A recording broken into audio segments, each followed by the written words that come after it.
This week's strange story is one that I've wanted to cover for a long time now.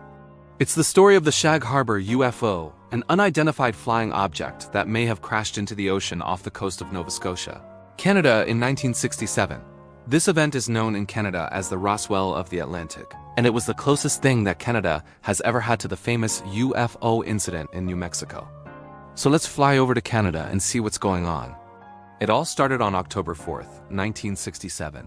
At around 8:30 p.m., at least 11 people were walking along the shore of the tiny fishing village of Shag Harbour, which sits on the southwestern tip of Cape Sable Island in Nova Scotia. They were enjoying the nice evening when suddenly they saw a large object shaped like a disc or a sphere heading towards the harbor. The object was estimated to be between 50 and 100 feet in diameter, and it was moving slowly. Multiple witnesses reported seeing the object and hearing a whistling sound, which then stopped abruptly when the object crashed into the water. One witness reported hearing a loud bang, and another said it looked like the object was on fire. What exactly had crashed into the water remains unknown. When the local RCMP detachment in nearby Yarmouth was contacted, they dispatched Constable Laurie Wickens to investigate.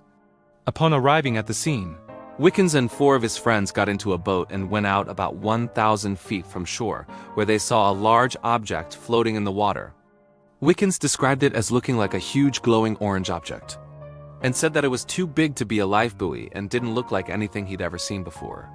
The object was dark in color and semi-spherical, measuring about 50 feet in diameter. The group attempted to get closer, but as they approached, the object suddenly began to move, turning over and revealing a silver underside. Constable Wickens reached out to try and touch it, but his fingers went straight through it as if it were made of smoke. After it disappeared below the surface, the men rowed back to shore. Constable Wickens then contacted the Royal Canadian Mounted Police, who in turn contacted the Royal Canadian Navy and the Royal Canadian Air Force. Multiple naval ships and aircraft were dispatched to the area, including 2 Iroquois-class destroyers, a tracker aircraft, and a Neptune patrol aircraft. All were involved in an extensive but ultimately unsuccessful search of the area. In the days following the incident, the RCMP interviewed 162 people as part of their investigation. They discovered that all commercial, private, and military aircraft along the eastern seaboard had been accounted for. No aircraft had gone missing, and none had reported any unusual sightings. As for the strange object that crashed into the water, it would seem that whatever it wasn't from this world. On October 11th, 6 days after the initial incident, 2 Navy diving teams spent several hours combing the seafloor of the Gulf of Maine, but found no trace of the object.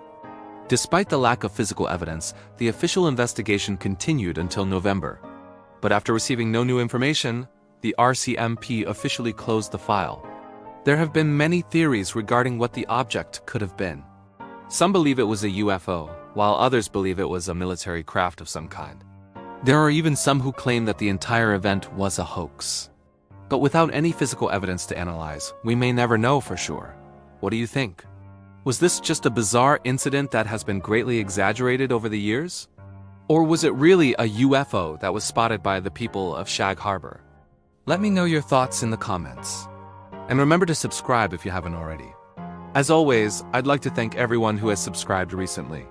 Your support is greatly appreciated, and it helps to keep the videos coming. Now, since we're covering a Canadian story today, I thought I'd share a few fun facts about our northern neighbors to the north. Did you know that Canada is the second largest country in the world by area? Only Russia is larger. It's also the largest country in North America and is home to the world's longest coastline. Canada is a constitutional monarchy with a population of over 37 million people. Its capital city is Ottawa, but its largest city is Toronto. The official languages of Canada are English and French. And did you know that Canada is one of only 2 countries in the world that has both an official summer and winter capital? In the summer, the seat of government temporarily moves to Charlottetown on Prince Edward Island. And in the winter, it moves to Ottawa. Thanks for watching. If you enjoyed the video, please hit the like button. If you want to watch another, a video will appear here. If you want to subscribe, the link is provided below. I'll see you next time.